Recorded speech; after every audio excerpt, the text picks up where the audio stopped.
Frankfurt, West Germany, 1956. 11 years after the end of World War II, many crimes of the Nazi era still go unpunished. The perpetrators of these crimes are walking free. Many judges, prosecutors, and police officers have already served under the Nazis. Now they have no interest in prosecuting their former comrades for actions similar to their own. For the victims of these crimes, this is unbearable. To end this, Attorney General Fritz Bauer establishes a special unit of young prosecutors with no ties to the old regime. I am Esther Katz. I am one of these prosecutors. We are investigating Nazi crimes and bringing perpetrators to justice. Not to avenge, not to heal, but to show that there are laws that apply to all. It doesn't make us popular. Most want to forget. Some want us to shut up. But they cannot stop us. Nothing belongs to the past. Everything is still present and can become the future again. Previously on The Darkest Files. Miss Katz, welcome to the front line. I believe I have the perfect case for you to start with. Hans Naumann, an older gentleman, shot just before the end of the war. According to the victim's wife, her husband was taken by a uniformed man for no reason. I suggest you invite the widow to give a statement. Mrs. Naumann just arrived. I showed her to the conference room. I know it's not easy, but please take me through the day your husband was taken. It was in April 45, only days before the Americans came. Hans was upstairs when the doorbell rang. There were two men. Hans came down and asked them what they wanted. Then everything happened so fast. The small one said they'd let him go if our son would turn himself in. Then they just herded him out like an animal. This was the last time I saw him alive. Hans was innocent. They killed him, and that's murder, no matter what they call it. Please, Miss Katz, will you find the man? Paula, I need you to invite a potential witness. Of course. Who should I reach out to? Please invite Mr. Kiebitz.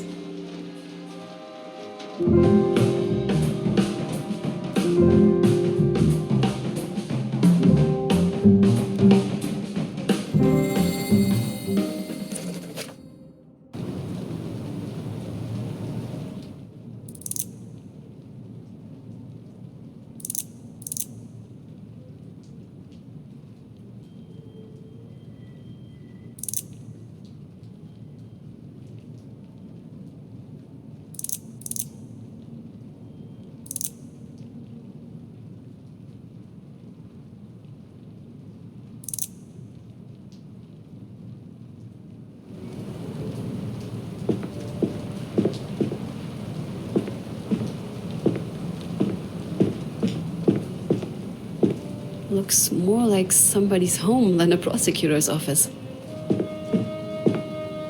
Archive. Not where I should be now.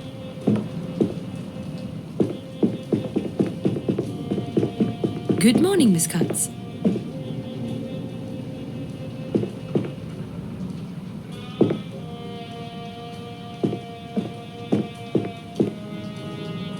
Miss Katz, is there anything I can do for you? Paula, any new files for me? I left them on your desk, Miss Katz. Yesterday's transcript is also attached. If you could please read it to see if everything is correct. Did anybody call me while I wasn't here? Oh, and there was a call for you. Asked for you to call back. I wrote down the number, left it with the files. I'm afraid he didn't give a name. An older man, I'd say. Sounded very proper, even if he did ignore our questions. That will be all for now. Thank you, Paula. Always happy to help.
do I want to call? Hello? Father? I didn't expect you'd call me here. Oh, Esther, my dear, so good to hear you. Did you settle in all right?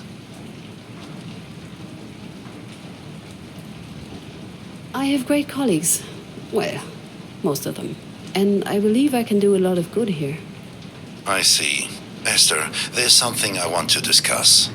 Do you remember our little talk? It must have been last month. I don't recall. Then you should pay better attention. It pays off in our line of work. It is about the job at Bergmann, Kranich and Partners. Family law. Very respectable. Dad, I just started working for Mr. Bauer. And the sooner that stops, the better. Esther, let me be very frank with you. I'm proud of you. I really am. A prosecutor at your age, with the view on women on our line of work being what it is, I'd have to be a fool not to. But your mother and I, we are worried.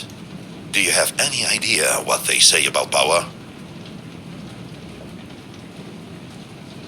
He's one of the best prosecutors in the country with a spotless record.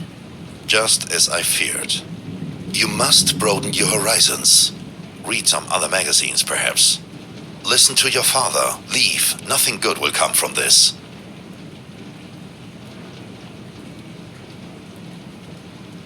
I'll think about it, Dad. Please do. I just want what's best for you, Essie. I know, Dad. I'm proud of you. I know I already said that, but I really am. Like you can't imagine. Who do I want to call?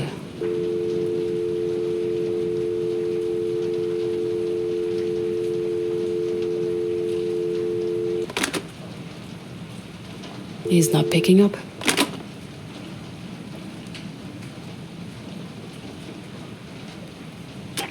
Miss Katz, is there anything I can do for you? That will be all for now. Thank you, Paula. Always happy to help.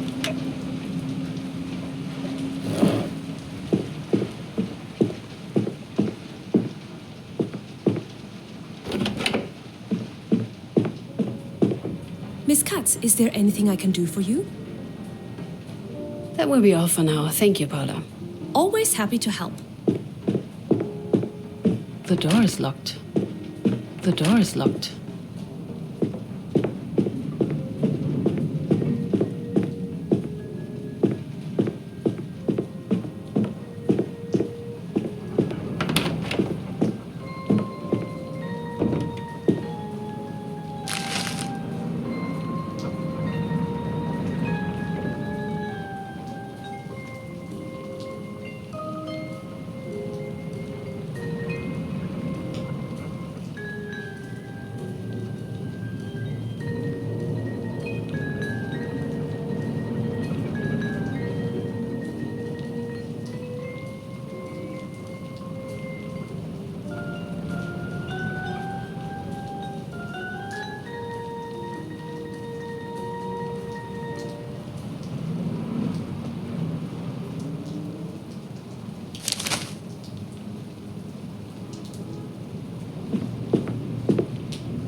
No, I'm good.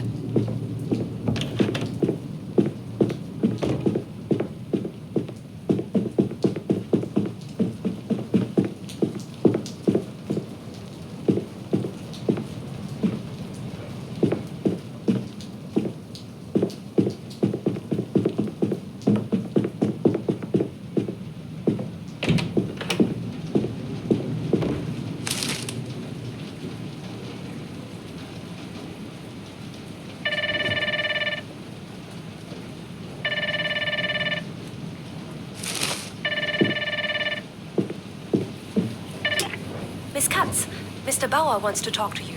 Oh, any idea why? I am sure he just wants to hear the latest update from you. He also said he wants to make sure you are properly prepared. Properly prepared? What does he mean by that? I have a hunch, but it's best to ask him that yourself. Thank you, Paula. I'll be joining him in a minute.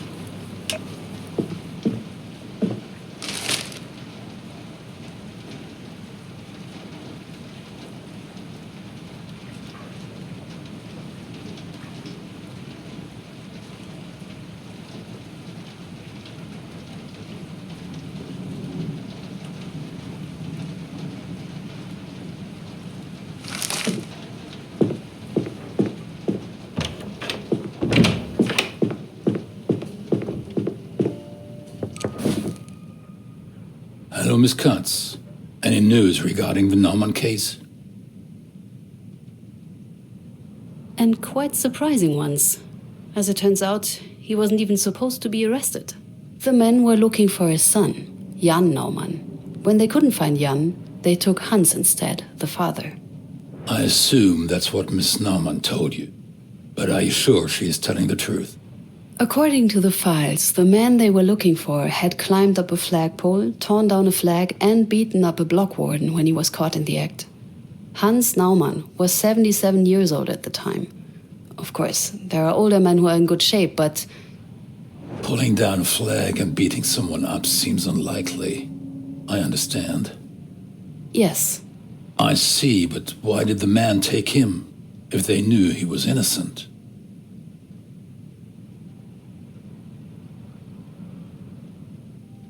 Considering the times, they might have been afraid of coming back empty-handed. Or they could have hoped their actual suspect would turn himself in, hearing his father was taken.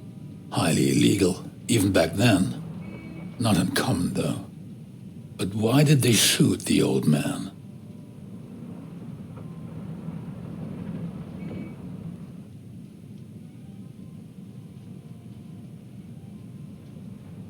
His son didn't turn himself in as they demanded. They could have seen that as enough reason to kill their hostage. Perhaps, but they hardly gave him enough time. Nonetheless, it is a case for us. For you, specifically. We need witnesses. I'd start with the names mentioned in the files of the first investigation. I've already invited Hermann Kiebitz to join me later this afternoon. Excellent. Let's get this case to court, Miss Katz. And be mindful of time. We do not have nearly enough of it here. Once you hear from all witnesses, we need to move to court quickly. Since you have never led a case before, I want you to be prepared. Mr. Peters has agreed to look over your shoulder and help you out. Present your findings, prove your claims. It will help you to familiarize yourself with the ins and outs of court. We cannot afford to fail at court, and preparation is the key to success. I'll do what I can.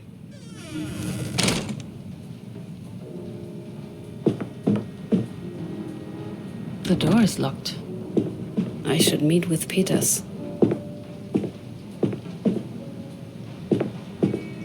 Miss Katz, is there anything I can do for you? Paula, where can I find the office of Mr. Peters? Oh, no problem. It's down the hall, last office on your right, opposite to the kitchen. That will be all for now. Thank you, Paula. Always happy to help.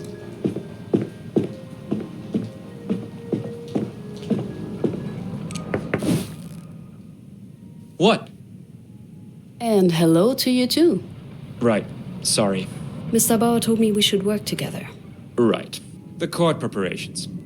Paula has already given me the protocols of yesterday's interrogation. I haven't got around to reading it yet. But there is no point discussing it before you've met the witnesses anyway. Peters, Katz? thank you for thinking I'm a total beginner. Oh, you're welcome. Someone has to do it, since Mr. Bauer apparently overestimates your abilities. And while we're at it, don't forget to bring some evidence. I don't want us to improvise the whole thing. That's obvious, Peters. Good. As soon as you think you're ready, come by and we'll get it over with. What does she want now? Yes, Paula. Excuse me, Mr. Peters, but I have a message for Miss Katz. I'm listening, Paula. The witness you asked me to contact, Hermann Kiebitz, just arrived. What was your impression of him? Ordinary man. A bit, how do I say this best without seeming unprofessional?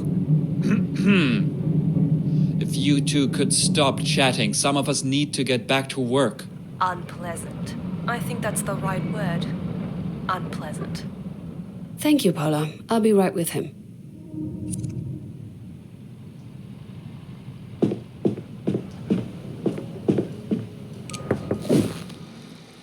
Good morning. My name is Esther Katz. A pleasure, Miss Could you tell me how long I have to wait for the prosecutor? Mr. Kibitz, I'm the prosecutor here. Oh, modern times, I guess. How long will this take? It will take as long as it takes. It's all right, miss. I'm just asking. Let's get started, shall we? This is about the arrest of Hans Naumann in Munich on April 28, 1945. According to a witness, 2 men picked up Mr. Naumann from his apartment. Were you one of them? You're pretty, you know that? Mr. Kibitz, were you one of those men?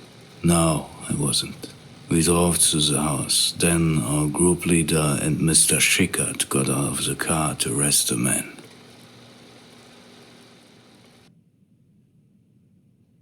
Then they tossed the old man into the car and headed to the district office. The district office. Where was it located? We just had moved it into the basement of an old brewery, still stuffed with beer bottles and barrels. District leader Schwarz came out and gave the command.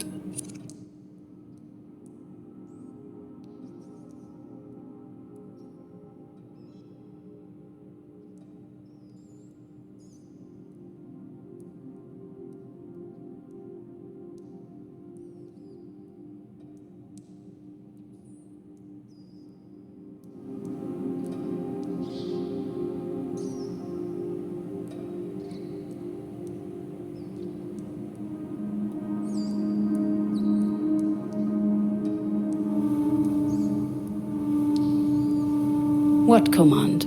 What did he say? He ordered us to execute the man. Then he left. I felt uneasy.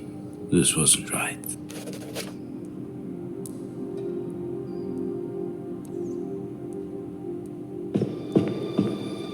We followed group leader Falkman to the cell. There was tension.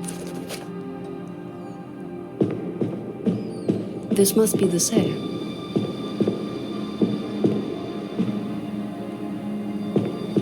We all entered the cell. Could you describe the cell? Very basic. Mattress, window, chair.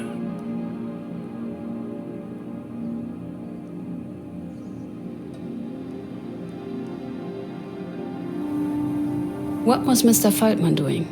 Group leader Falkman seemed to hesitate. He shared my concerns about killing the old sod. He told us to wait.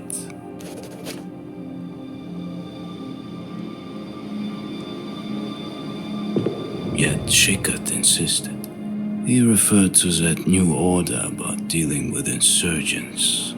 He was such a stickler for the rules. He could be really annoying about these things. What did he say?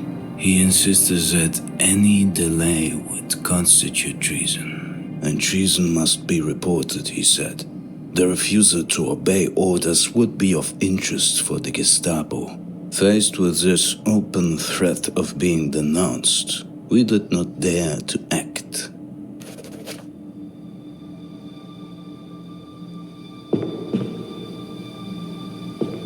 The tension was strong. Group leader Falkman ordered us to wait once more, but Schickert drew his gun and shot him.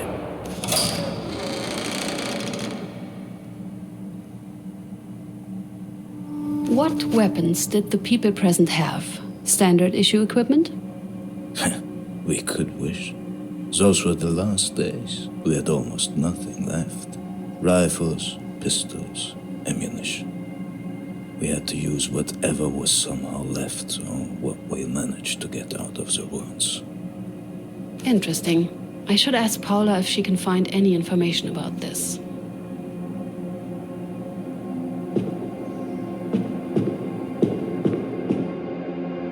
For how long were the prisoners held in these cells? Mostly around a week.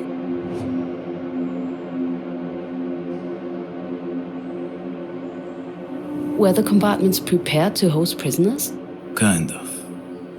We adjusted them so our prisoner could stay there for interrogations and not get out.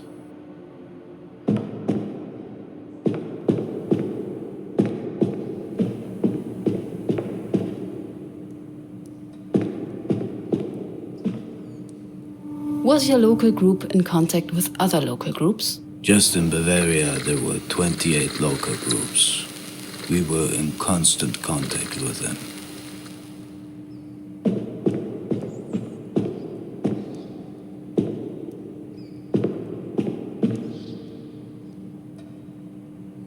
With the district office being a brewery, you helped yourself to the stocks? Of course not. How could you assume something like that? We may have had a drink or two, but never on duty. I think I'm still missing something.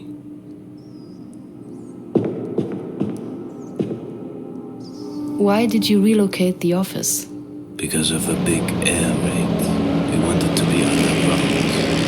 We also wanted to be safe.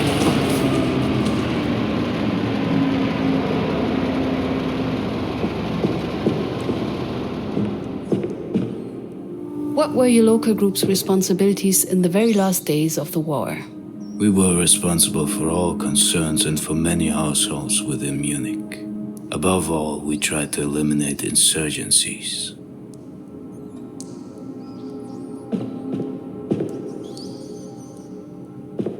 How did Mr. Schwarz's office look like? Quite fancy given the circumstances. Leather chair, massive oak desk. District Leader Schwarz cared about showing off.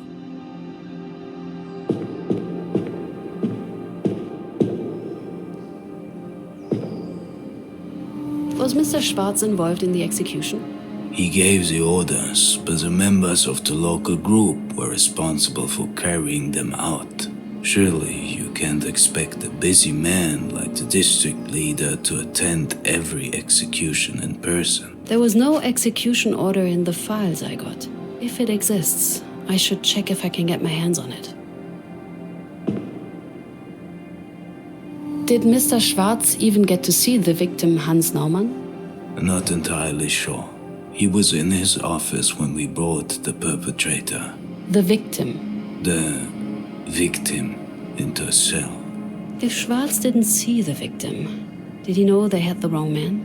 What did he know?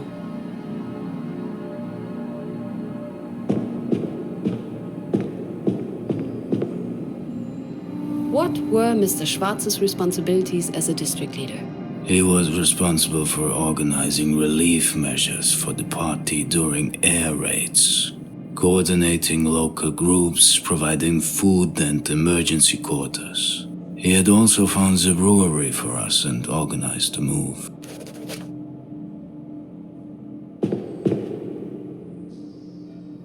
How was your relationship to Mr. Schwarz? He treated me fairly and friendly. I learned a lot from him. How was working under Mr. Feldman? Great. He was a good leader and a better man. It was a pleasure to work with him. Even though some people might have disagreed, we had our share of malcontents in the group. But he knew how to deal with them effectively. Interesting. I should ask Paula if she can find any information about this.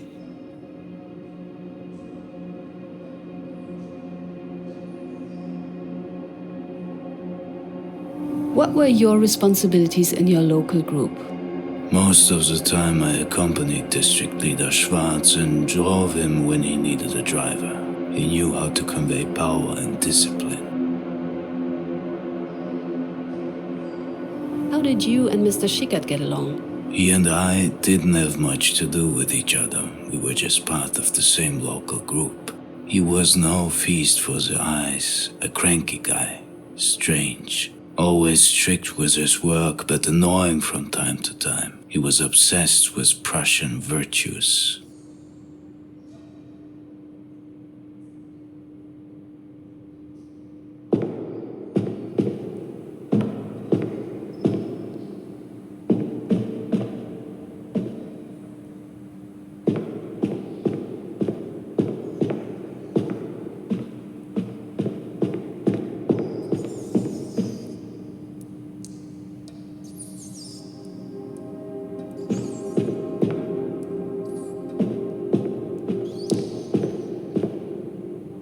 Were there any other prisoners at that time? Obviously, yes.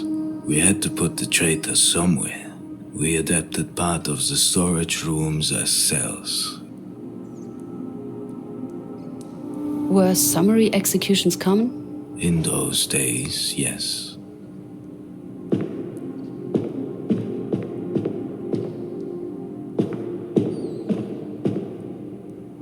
I can still hear the sirens in my head.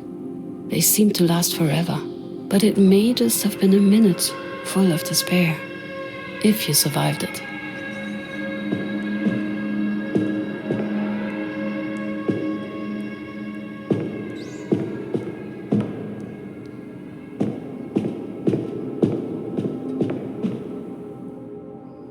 How did you ensure the energy supply? The district struggled to produce enough energy. There were frequent power failures. For emergency, we had a generator. If worst came to worst, we used oil lamps.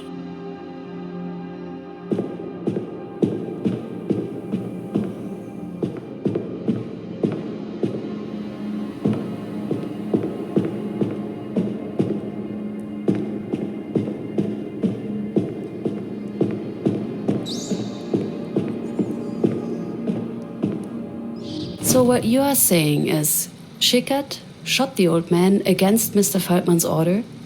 Exactly. That's horrible. These are brutal events you're getting to hear here. Are you sure you're up for it? Honestly, no one would think this is a job for a woman. What do you have to prove? I will file a formal complaint. What would you like to complain about? About talking to you instead of a real prosecutor. I see. Well, if you think that's necessary, go ahead. Thank you for your time, Mr. Kibitz. Goodbye, Miss Katz.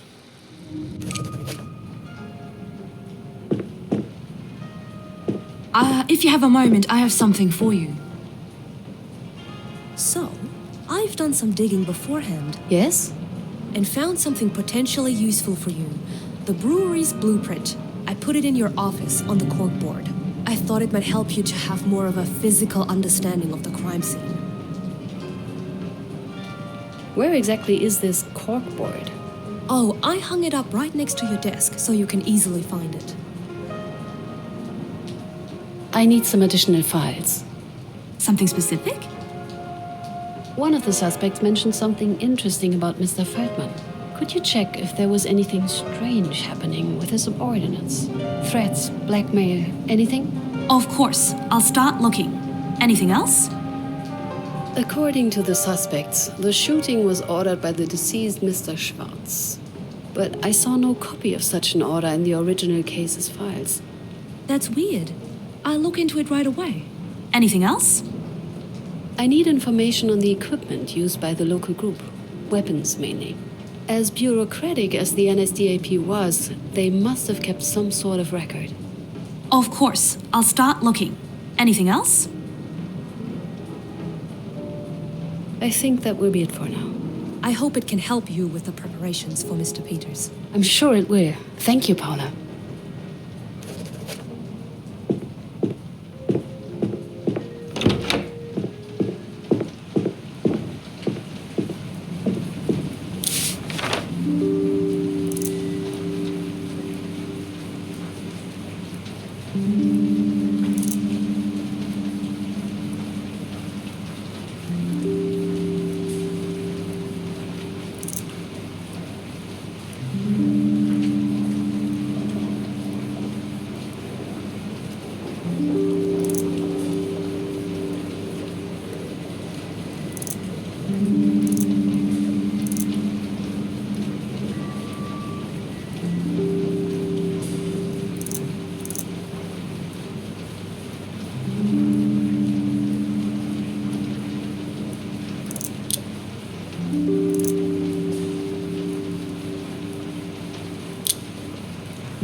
My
theory is made.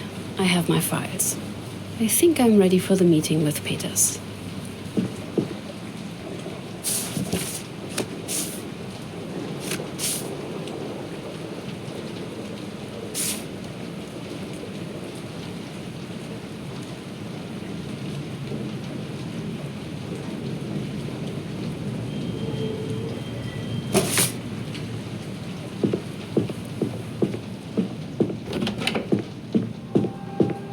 Oh, good you're here. Mr. Peters asks me every 5 minutes where you are and when you're coming. Not only Peters' patience is growing thin. Is everything okay? I don't want to sound unprofessional, but working with him is a pain at times. Why does he always have to be so rude? I don't know what his problem is, but I have little hope that it will ever get better. Well, I hope you're wrong. Anyway, is there anything I can do for you?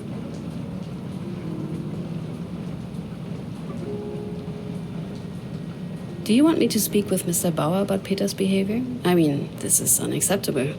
No, it's fine. I can handle it. It's just sometimes he really... Thank you, Miss Katz, but I can deal with it myself. Not at the moment. Thank you, Paula.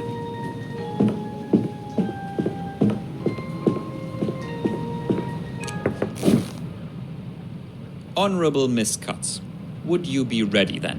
I think so. How are we going to do that? I will act as defense and court, and you will do your part. What do you mean exactly? You are Esther Katz, the famous prosecutor. No case too hard, no challenge too high. Remember? Haha. You present your prosecution, support your conclusions with evidence, and win the case. And I'm trying to stop you from doing just that. Should be a piece of cake. For one of us, at least.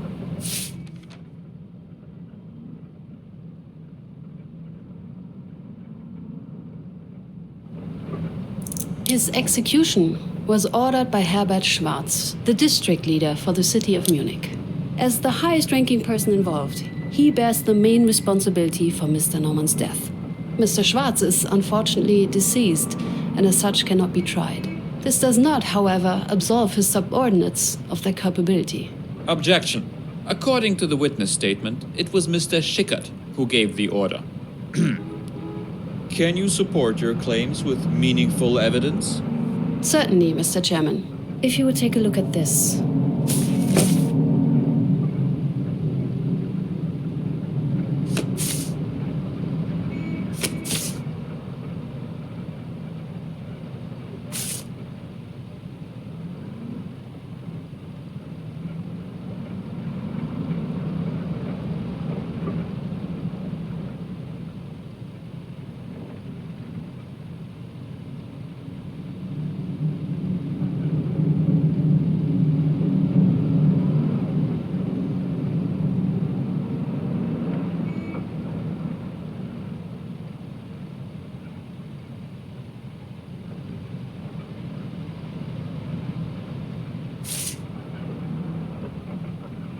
This document clearly states that it was Mr. Schwarz who gave the order. Not bad cuts, but not great either. If that's all the prosecution can come up with, the case is as good as lost. Knowing the right answers is often not enough to win your case. You also need to form the right conclusions. Conclusions the court is willing to follow, because they are plausible, and because you can back them up with evidence. A valid conclusion is always based on several clues. The one clue we are very certain is true is that Schwarz gave the command. So your conclusion should be based on that. Open your case file and give it a go.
I don't think so.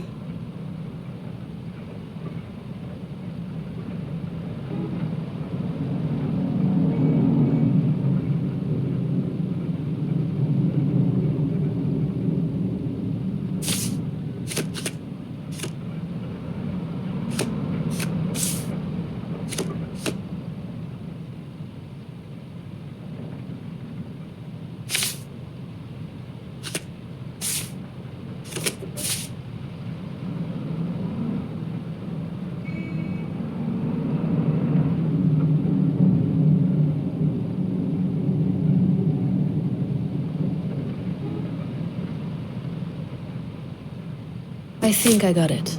Just as I feared. This doesn't work. Your task was to link further documents proving that Herbert Schwarz gave the order for the execution, not whatever this is. Then let's hope you do better in court. I understand. Thank you, Peters.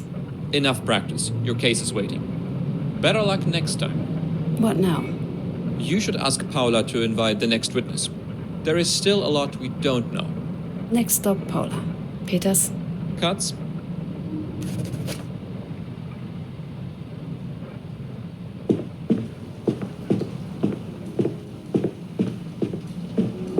Miss Katz, how can I help you? I need you to invite a potential witness. Of course. Who should I reach out to? Please invite Mr. Schickert next. We'll reach out immediately. Oh, and there was a letter for you. I left it on your desk.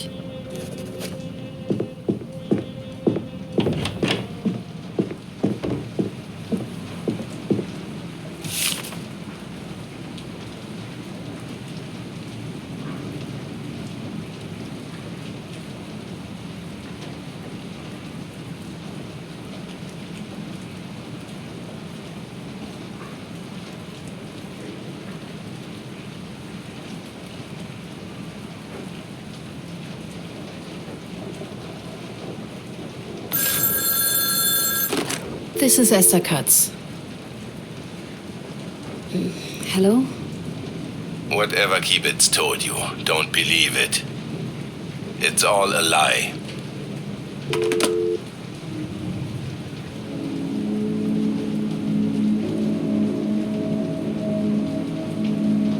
Back then, everyone was an ardent Nazi.